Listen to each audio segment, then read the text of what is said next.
Hello everyone, कैसे हैं आप सब और कैसी चल रही है आपकी जेनेरिक इलेक्टिव की प्रिपरेशन? मुझे कमेंट्स में ज़रूर बताइएगा। आज हम लेक्चर 3 कवर करने जा रहे हैं। यूनिट 2 का यूनिट 1 हम पूरा कवर कर चुके हैं। आज जानेंगे about participation of women in the revolution.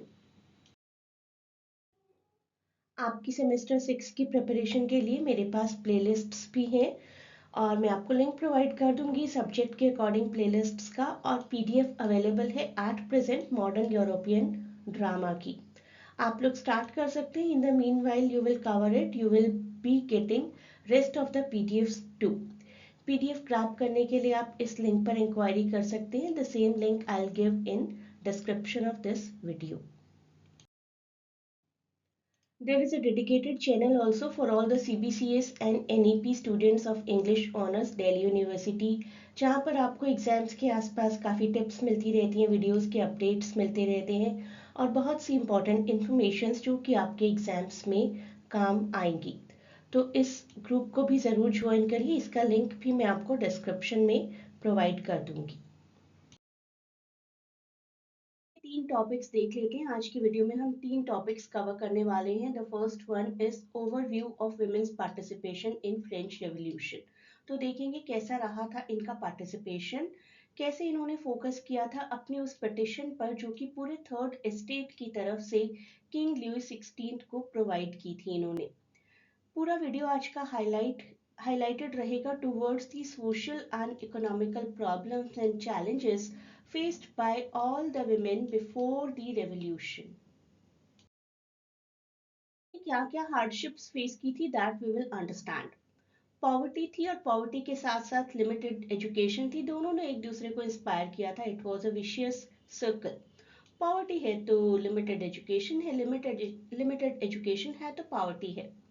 Women born into poverty with limited access to education, उनको फोर्स किया जाता था उस लिमिटेड एजुकेशन की वजह से कि आपको तो लो पेइंग जॉब से मिलेंगी, आप एग्रीकल्चरल लेबर बन सकते हैं, शॉपकीपर बन सकते हैं या फिर वॉशिंग क्लीनिंग ये सारे काम आप कर सकते हैं। तो पहला पॉइंट हो गया पॉवर्टी एंड लिमिटेड एजुकेशन, और इसके बाद बात आती थी कि किस तरीके से उनके जेंडर रोल्स को डिफाइन किया जाएगा। वुमेन को डिफाइन किया जाता था और आज भी सिचुएशन कुछ ज़्यादा चेंज तो नहीं है। As wife, as mother, as a sister may be, as a daughter may be, but not by the aspirations और एबिलिटीज। उनकी और भी कुछ पहचान हो सकती है other than being just a wife, just a mother, उसको इग्नोर किया जाता था। तो ये हो गए हमारे सोशल इकोनॉमिक हार्डशिप के दो points. Third point is marriage of convenience. Physical appearance किसी फीमेल की डिसाइड कर सकती थी कि उनका फ्यूचर प्रोस्पेक्ट क्या रहेगा।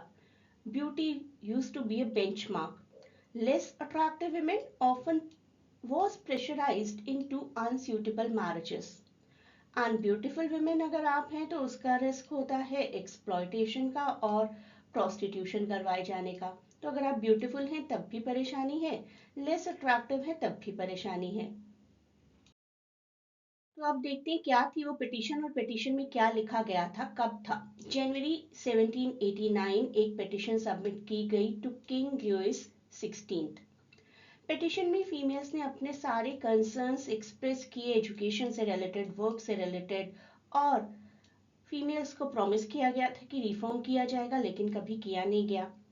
साथ ही साथ विमेन ने एक बहुत अच्छी चीज की कि उन्होंने कहा कि वो मेन की अथॉरिटी को ओवरटर्न नहीं करना चाहते, लेकिन अपनी एक आइडेंटिटी बनाना चाहते हैं।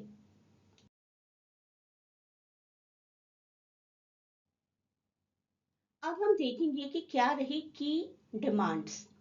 Education and enlightenment. विमेन ने सोचा कि एजुकेशन मिलेगी हमें, हमें भी एनलाइटन किया जाएगा तो बेटर वर्क्स हमें मिलेंगे, better than just being a wife and mother, and we can even be better wife and better mother. Reforms में हमें इंक्लूड किया जाए, जो भी रिफॉर्म हो, जो भी सुधार के काम हो, उसमें हमारा भी कोई रोल हो, हमारे सुधार के बारे में भी सोचा जाए। सोशल स्टैंडिंग बस हमारी इम्प्रूव हो जाए। They wish to be better esteemed, better identity उन्होंने डिमांड की by men, and to have the means of living free from misfortune, preventing poverty from forcing women into prostitution। तो women के पास अगर कोई ऑप्शन नहीं बचता, अगर घर में डोमेस्टिक ट्रबल है, डोमेस्टिक वायलेंस है, दे कैन नॉट लीव, और अगर छोड़ते हैं तो उन्हें एक ही प्रोफेशन मिलता है, that is prostitution, and all the impact of lack of education, lack of enlightenment. तो इतनी ही तो डिमांड थी उनकी कि हमें भी एजुकेशन में इंक्लूड किया जाए, एनलाइटनमेंट में इंक्लूड किया जाए, हमें अपना करियर बनाने दिया जाए।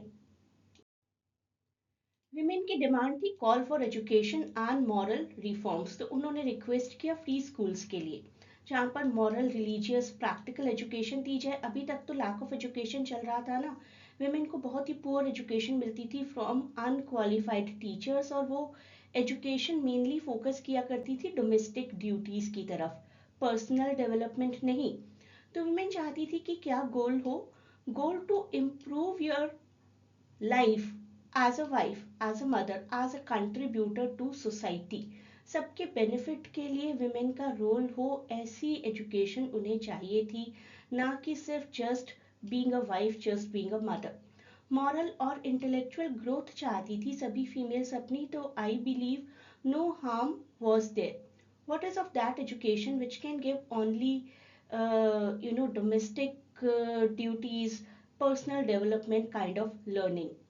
तो विमेन चाहती थी कि उनकी मॉडेस्टी पर, उनकी पेशेंस पर, उनकी काइंडनेस पर कंसंट्रेट किया जाए, उनको इंटेलेक्चुअली ग्रो करवाया जाए। नथिंग लाइक दैट कि सिर्फ और सिर्फ हमें एक वाइफ और एक मदर बनने के लिए फोर्स किया जा रहा है। तो गोल था विमेन की जितनी भी इग्नोरेंस है आज तक सोसाइटी में, उनका क्या रोल होना चाहिए, उसको उस इग्नोरेंस को इरेडिकेट किया जाए। पॉवर्टी इरेडिकेट करने में वो किस तरीके से कंट्रीब्यूट कर सकती हैं, खुद का एक्सप्लॉयटेशन किस तरीके से रोक सकती हैं, इन सब की एजुकेशन वो चाहती थी।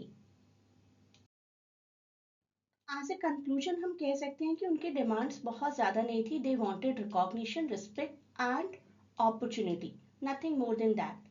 तो ये पूरी पिटिशन एम्फेसाइज करती थी कि उन्हें डिग्निटी और अपॉर्चुनिटी मिले, ज़रूरी नहीं है कि पॉलिटिकल पावर मिले।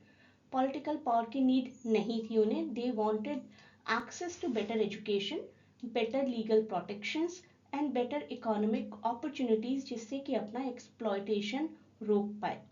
यही थी उनकी रिक्वेस्ट टू रिफॉर्म। वो चाहती थी कि रिफॉर्म जब भी हो कंट्री का, तो उसमें फीमेल्स का भी तो नाम आए। It should enable women to improve their lifes, secure dignity, अपना सम्मान उनका बना रहे, उनकी मॉरल इंटेग्रिटी बनी रहे। सोसाइटी को वो मना कर पाए कि नहीं, हमें आप नेग्लेक्ट भी नहीं कर सकते और हमें आप एक्सप्लॉइट भी नहीं कर सकते। जब आप पीडीएफ के लिए ऑप्ट करेंगे तो मैं आपको सभी important questions with answers provide करूंगी। अभी के लिए वीडियो के लिए हम एक क्वेश्चन देखते हैं, किस तरीके का क्वेश्चन आज के टॉपिक से आ सकता है। How did the women of third estate contribute to French Revolution through their petition to King Louis XVI in 1789। तो आज का वीडियो था ही इस बारे में। तो विमेन ने अपनी पिटिशन सबमिट की। अगर आपको याद है ईयर तो ज़रूर लिखिएगा, क्वेश्चन में मेंशन है तब तो लिखना ही लिखना है। और टू बी प्रिसाइज आप जनवरी 1789 भी लिख सकते हैं। उन्होंने अपनी सोशल और इकोनॉमिक हार्डशिप्स बताई, better education, legal protection, better economic opportunities को डिमांड किया, और उन्होंने कहा कि हमें भी अपनी डिग्निटी और अपनी रिस्पेक्ट चाहिए, हमें भी चांस चाहिए अपनी लाइफ को इम्प्रूव करने का। हमें सोसाइटी ने आज तक सेकेंडरी समझा है, मार्जिनलाइज्ड किया है। We want to be equal. साथ ही साथ उन्होंने ये भी कहा कि हम नहीं चाहते कि जो है कि मनी मेल की बनी है उसको तोड़ना नहीं है हमें, लेकिन हमें अपनी डिग्निटी, अपना सम्मान, अपनी पहचान चाहिए। एक बार फिर मैं आपको इस चैनल के बारे में याद दिला देती हूँ। एनईपी और सीबीएस स्टूडेंट्स के लिए है, इंग्लिश ऑनर्स के, जहाँ पर आपको अपने सिलेबस से रिलेटेड रेगुलर अपडेट्स मिलते रहेंगे। आज के वीडियो में बस इतना ही। आप में से कोई भी कभी भी इन फ्यूचर मास्टर्स एंट्रेंस की या यूजीसी नेट की क्लासेस ज्वाइन करना चाहे तो मेरे साथ कर सकते हैं। This is the link WhatsApp and Telegram, जिसके थ्रू आप कम्युनिकेट कर सकते हैं regarding admission in classes. A great good luck for your exams. और एग्जाम के बाद मुझे ज़रूर बताइएगा इस वीडियो के कमेंट्स में किस तरीके के क्वेश्चंस आपको आए थे।